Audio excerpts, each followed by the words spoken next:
this show because I have the ability to do that from time to time.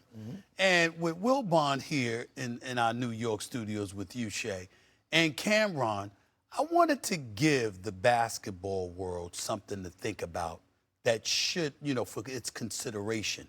In the event that Oklahoma City gets knocked off in this postseason, primarily because Chet Holmgren, who's due a huge raise, he's at $13 million now, new salary kicks in at $41 million next season. Something to consider. We've been talking a lot about New York, a lot about Miami, in terms of Giannis Antetokounmpo. Oh, I knew that was coming. How about this, Will Bond? I did say earlier in the show that Oklahoma City has at least 13 first-round picks between now and 2032, and at least 16 second-round picks. How about if I sat up there and I told you that you Oklahoma City and you're willing to let go of Chet Holmgren and one of those young dudes, not Jalen Williams, not J-Dub, all right? Whether it's A.J. Mitchell, whether it's Casey Wallace, whether it's Isaiah Joe, or whomever. You understand? If anybody can afford to let go of two players that are in the rotation, it is Oklahoma City, along with 2 first-round picks and 2 second-round picks for Giannis Antetokounmpo. What would you say to that? Giannis in Oklahoma City with a Hartenstein, okay, with a Shai Gilgeous-Alexander, with a J-Dub, potentially with an A.J. Mitchell, potentially with a Casey Wallace. Man, you only talk about 2 players, 2 first-round picks, 2 second-round picks for Giannis Antetokounmpo. What would y'all say to that? I would, Stephen A., I hang around New Yorkers, you and Tony, too much. Because yesterday I said to him during the break on PTI, I said, if you lose in your OKC, do you need to take a big swing? And he was like, yes, yes, yes, Giannis. And so you two are on the same page. What a shock. Yes, Stephen A., Giannis needs a reset, all right? Because right now he's become a rumor. He hasn't been available for any playoffs in a long time. Totally he true. needs to be. That would be a great place for him, it seems to me.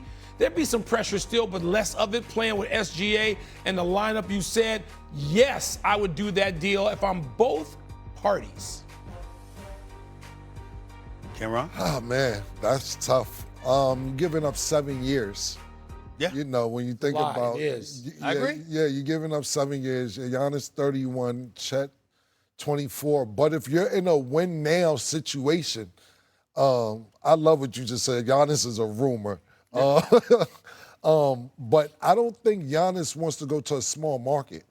He's always, I want to be in a big market, Do you I think he want to win. I was just about to say that. What's more important, the market that you want to be in, or do you want to win? Do you want to go shopping on 34th Street in Times Square and so on and so forth? It's not so much about a win-now situation. Right. Of course that is, but that's not what I'm saying. What I'm saying is if San Antonio beats you and Chet Holmgren gets thoroughly outplayed while that's happening, You're going to invest if I $300 want million? to compete with San Antonio in the future, Right.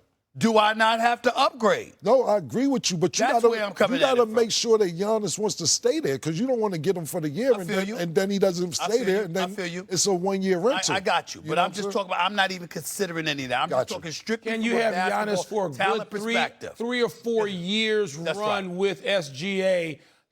Stephen A., I love that. I love that possibility. The framework might have to change a little bit, but the particulars, but the framework would be there. And remember, Giannis in the open court. Remember, he's good for 30 and 11 a night. Remember that he's somebody you have to contend with on the defensive side of the ball, which might compromise you offensively to some degree. And he's a legit 6'11". Let's not forget that. I don't know that you would need to give up Chet Holmgren and a player and 2 first-round picks and 2 second. Like, wouldn't Chet plus 2 ones and 2 twos But do it? Shay, I'm saying don't fret over that. Right. Because they got 13 They have picks all the assets. in the first round and 16 in the second round. Right. They can afford it. Like it. True. I like it too. All right, coming up, Knicks, Cavs, a trip to the finals on the line. Stephen A. will tell you what the biggest question should be as we head into tonight's Game 1 at MSG. That's next. Hey, Danhausen found some Knicks fans, it looks like. That's pretty good. You guys going to the game tonight? Great, because Danhausen uncursed them, and now they've been on quite the streak, a winning streak, if you will. So, if you don't go to the game, Danhausen has a catchphrase he likes to say. You are cursed.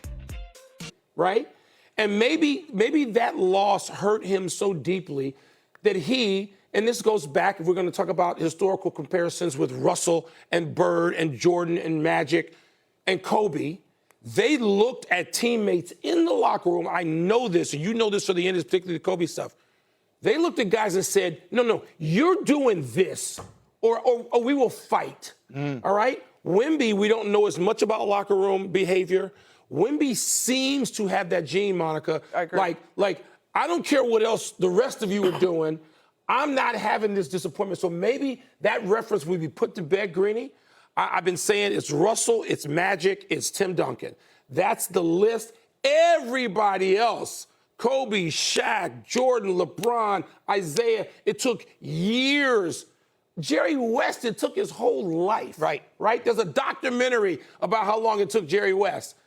This dude, maybe he's cut from different cloth. Yeah. And by the way, Monica, Hembo, if you have the ability to pop that back up there again, I think it's worth noting, because I remember when OKC won the championship last year, we talked so much about how young they are. This core is so young of J-Dub and SGA and Holmgren and how they're going to be around forever. And then we just put up there, Hembo had it up there, that the starting lineup that San Antonio started last night is the youngest in conference final history. Ooh, so, I mean, listen, for those of us who are sentimental and would like to see Steph or LeBron or KD or one of these guys get another bite at the apple, man, what you're looking at right now are the two teams that are going to dominate. There it is last night. Their starting lineup, the youngest in any conference finals game ever. The Spurs and Thunder are going to run this thing for a long time. You know what's important, too?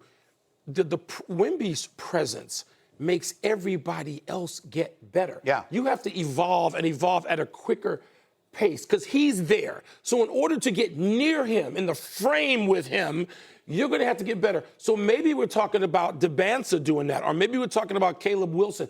Maybe we're looking ahead for the people who can be his peers. Because right now, they did something on Sportsman this morning about the American, what American player can be the MVP. What? Huh?